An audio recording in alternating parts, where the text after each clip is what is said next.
ഇന്ന് ഞാൻ നിങ്ങളെ പരിചയപ്പെടുത്താൻ പോകുന്നത് ഒരു സ്പെഷ്യൽ പ്രൊഡക്റ്റ് ആണ്. ഷൂറിന്റെ SLXD Plus. എന്റെയിലുണ്ട് SLXD. SLXD Plus എന്താ പ്രത്യേകത? പറഞ്ഞുതരാം.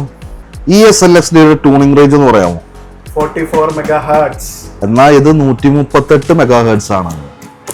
SLXD യുടെ ലാറ്റൻസി എത്രയാണ്? 3.8 milliseconds. ഇത് വെറും 2.8 ഉള്ളൂ. SLXD എൻക്രിപ്ഷൻ ഉണ്ടോ? അതിൽ ഷോലിംഗ് കീസ് ഉണ്ടോ? ഇനി ഇതിന്റെ ഷോലിംഗ് കീസ് വെച്ചിട്ട് എന്തൊക്കെ ചെയ്യാൻ പറ്റും അറിയോ?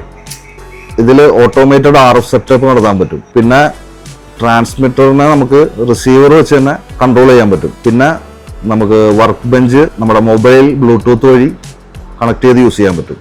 വയർലെസ് വർക്ക് ബെഞ്ച് വിത്ത് മൊബൈൽ വൈഫൈ വിത്ത് ബ്ലൂടൂത്ത്. അതിൽ DFR ഉണ്ടോ? DFR ഇതിൽ DFR ഉണ്ട്. Digital feedback reduction and auto summing ഇതിനകത്ത് നടക്കും. എന്നാൽ ഇവരൊട്ട് മോശക്കാരനല്ല.